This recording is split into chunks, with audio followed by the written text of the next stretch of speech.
Hello everybody and welcome back to the channel. For today's video we're going to be taking a look at the Toyotomi Movie the Best, MB-10, Transformers Age of Extinction, DINORIDE STRAFE and Bumblebee. Now I do plan on reviewing pretty much all of the Movie the Best figures, so if there is a specific character or figure you guys would like me to take a look at in the next video, definitely be sure to sound off down in the comment section below. Now I've decided to take a look at Strafe here in today's review, just as sadly there really doesn't appear to be that many reviews of this guy online, and not only do I believe him to be by far one of the best deluxe Dinobots that we saw from that original 2014 toy line, but this could just be one of the best Movie the Best releases. Now for those of you unfamiliar as to what this subline was, it was essentially where Toyotomi would cherry pick some of the best live action movie figures that had came out from 2007 all the way up until 2017 Transformers The Last Night, and they would reissue them with different paint apps, and in the case here of Strafe, include additional accessories of which better matches what we actually see on screen, and you can see that here with this included to scale version of Bumblebee. Now as we take a look here at the box art, looking absolutely fantastic. This is without a doubt some of the best looking box art that we've seen from a Toyotomi subline. You can see we've got an awesome image there of those double Pteranodon head sculpts for Strafe in the Dino mode. As we take a look here at the window view display, we've got the character transformed up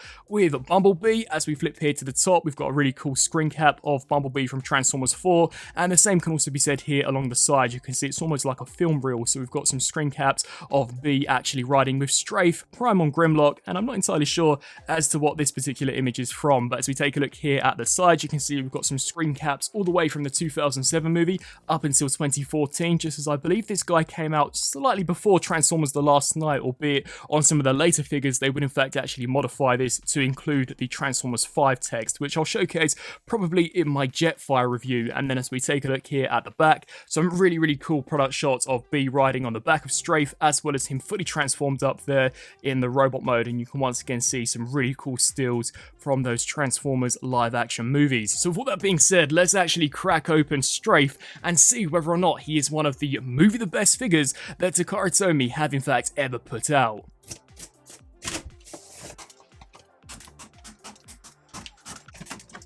And here we have the Age of Extinction Movie the Best, DINORIDE, Strafe and Bumblebee cracked open and out of the packaging, and without a doubt this is by far the best version of Strafe that we have ever seen officially from Hasbro and Toyotomi, and done this time round in this all new Movie the Best colour scheme. This guy looks absolutely fantastic. Now despite the actual Strafe figure himself being super awesome, it was actually the tiny mini figure of Bumblebee which took me the most by surprise. So as we just bring it in here for a closer look, you can see how Bumblebee does in fact actually clip into place on this newly remolded section on Strafe's back, and the attention to detail is fantastic. This tiny figure is in fact actually more movie accurate than the deluxe counterpart that came out back in 2014, as he comes with the proper almost crab claw fusion cannon attachment on the side of the arm. That just looks super cool, but you can see, considering how small this guy actually is, the attention to detail is fantastic. You can see him there with the battle mask. We've got the shurikens here at the back, that awesome Camaro design for the chest, and the paint apps just look so nicely done. Now as we very quickly remove him from the back section of Strafe, the articulation that they were able to pack into this guy is really well done, and he's actually not flimsy nor fragile at all. As we take a look at him here from a back perspective, you can see sculpted so nicely, but articulation wise the arms are on ball joints, so they can hinge back and forth, as well as can also go out to the side ever so slightly. We do get a full waist rotation, as well as ball joints here at the hips, as well as knee joints. I just was not expecting that whatsoever on a figure of which is essentially the same size as, say, the likes of a Titan's Return Headmaster. The amount of detail and articulation that they packed into this is absolutely extraordinary. Now I'll be sure to bring B back out for a comparison when we do get Strafe transformed up in bot mode, but it actually would have been super cool had they basically just included a clone of this repainted in the Stinger colours, so that you could have almost recreated that battle where Stinger and Bumblebee are fighting on the back of Strafe in AoE. But nevertheless, really cool figure. As we take a look here at Strafe himself, this looks so nicely done. You can see for the most part this guy's been completely cast out of transparent blue plastic, and for the wings it just looks extraordinary. You can see we've got some really nice gunmetal highlights here just to pick out some of the sharper details of the sculpt. These metallic silver almost razor blades here for the tips of the wings, and we've even got the claws which have been fully sculpted. Overall just looking so nicely done. Here for for the Pteranodon head. You can see these two have also been painted so well. As we open the mouth up, you can see some pretty nice sculpt work where the teeth are concerned. It would have been even cooler had they included the almost repulsor blasts that we saw on the packaging for the box art, but that's just a minor critique. As we take a look at him here from a bird's eye perspective, you can see that wingspan is actually pretty impressive. I love the tail. You can see we've got some really nice metallic silver, and there does appear to be an almost fade here for where the tail does in fact actually begin and end here at the tip. That's really cool, and considering this is cast out of a PVC material, it is quite cool just how sharp and distinctive the sculpt has turned out. That looks so nice in my opinion. And as we just take a look at him here from the front, you'll see more of these details when we transform him up into bot mode, but overall looking super impressive. Now as far as the articulation is concerned here, for the dino mode, the heads are in fact on a hinge joint, so can hinge up and down, rotate left to right, as well as back and forth due to transformation. And of course you can open the beaks. As we take a look here at the arms, these can flap inwards as well as outwards, rotate up and down. We also do get a hinge joint here at the tip of the wing, and then as we turn our attention to the underside, the hips are on ball joints, so can hinge forwards and backwards, and you can in fact actually hinge the toes forward. So if you wanted to, you could almost have this guy actually perched on your shelf looking something along the lines of this. Now in regards to accessories, we could take the crossbow weapon and port it here into the top. Personally, I would just rather a clean look here for the actual dino mode, and then we can also take these spears and attach those on to the side of the wings, but I'll also be sure to show you that when we do get this guy transformed up. So talking of transformation, it's actually super simplistic yet incredibly effective. So you're going to want to flip the legs around just like so, come here to this side and repeat the exact same process. We'll then want to detach the arms here from the wings, just hinge those down and repeat the same process here for this side. Take the tail section, is on a pin, so we can just hinge that out to the side.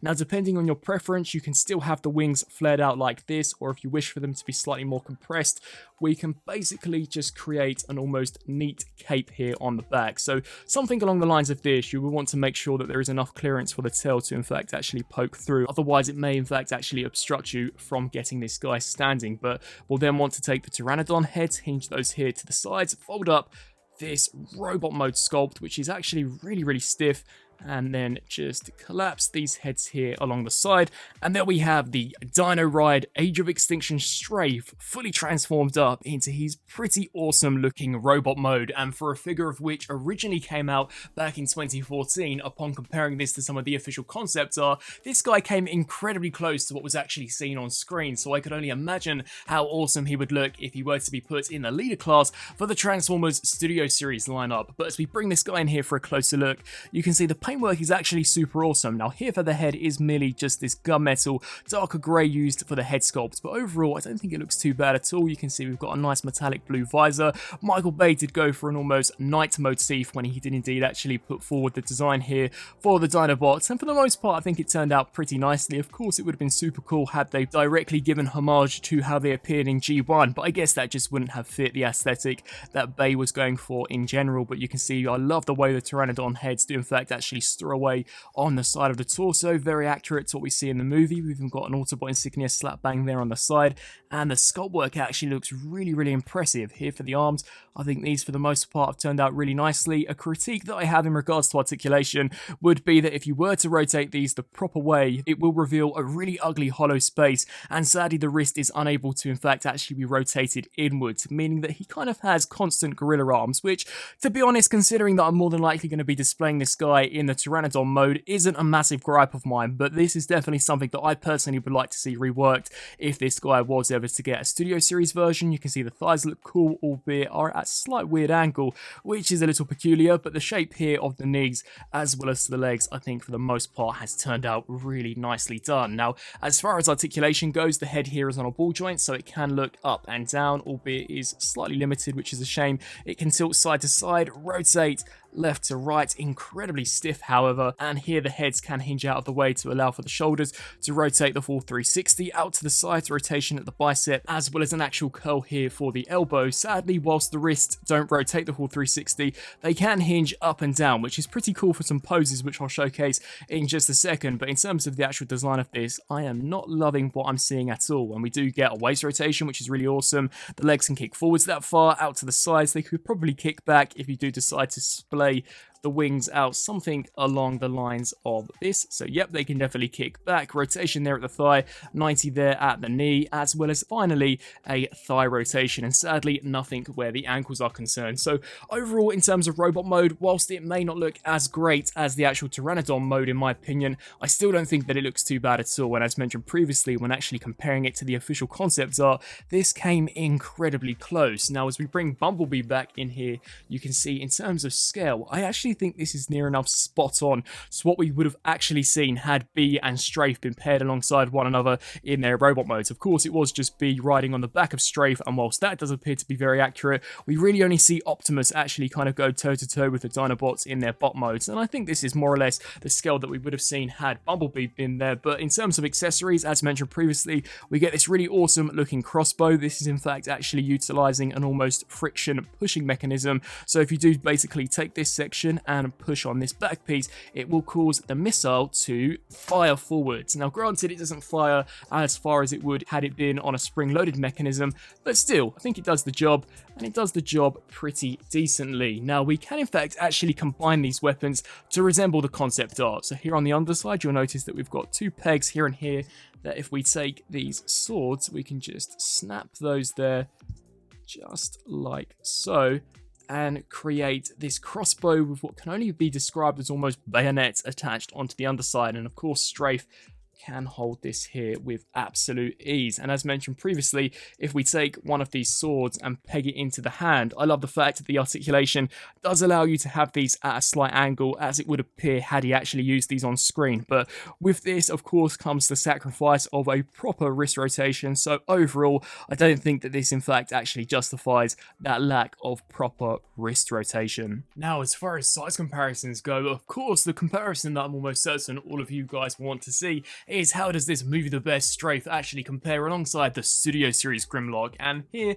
in their Dino modes, actually not looking too bad. Of course, Strafe should in fact actually be a little bigger than what we're seeing from this deluxe counterpart, but if we are ever to see perhaps a Voyager or Leader Studio Series offering in the future, I'm almost certain that it would look awesome alongside our Studio Series Grimlock. I'll try and give you guys a side-by-side perspective, albeit he is on a stand and is not in fact actually gripped that tightly, but you can see here side by side, definitely a incredibly impressive wingspan where this is concerned, but I do just think he should be that tad much bigger if you do want to display him alongside some of your more recent updated Studio Series figures. And so, some final thoughts for this Movie the Best MB-11 Transformers Age of Extinction, DINORIDE Strafe, and Bumblebee. Overall, definitely by far one of the best Movie the Best figures that I've taken a look at so far over on the channel. I'd even go as far as saying that he's probably up there in terms of accuracy where Hound is concerned. I think the addition of a to scale version of Bumblebee is just absolutely fantastic, and honestly I was so shocked at the build quality, as he's roughly the same size as say some of those minifigs that came packaged with the MP44, and the build quality on those was just absolutely atrocious, whereas this Bumblebee is really built incredibly well. None of the joints have popped off, he does in fact actually have pins where the knees are concerned and a massive screw that pegs into the back, and the articulation is really surprising, as so is the detail, so he's definitely a great inclusion. I think as far as the actual redeco where Strafe is concerned, it looks fantastic. Of course, in the movie, the Dinobots were more along the lines of what you would see from the Studio Series Grimlock, that in the sense of almost dark grey with some green dry brushing applied over the top, but Strafe did in fact actually have a blue metallic hue to him, and of course, considering that we don't get a great look of him in the film, who's not to say that he did look like this when he was in fact actually in a brighter lighting conditions. I think the transparent blue that they've decided to go with in terms of the Pteranodon heads as well as the wings looks fantastic, and the same can also be said for the shins. I really do think the Dino mode looks terrific. As far as the robot mode is concerned, it's pretty accurate to what we see in the movie. Of course, it's incredibly small, and compared to some of your other mainline figures would be way out of scale, and personally I don't think this guy is quite there as far as articulation is concerned, but bot mode definitely isn't bad, but I really do think that it is all about that Dino mode. I'd love to hear your thoughts down in the comment section below. What did you guys think of not only this Movie the Best Strafe, but the Movie the Best subline in general? Was it a line that you guys in fact actually picked up any figures from, and would you guys like me to continue reviewing and taking a look at these figures over on the channel? As always, I thank you all so much for watching, and until my next review, I'll see you then. Thanks for watching.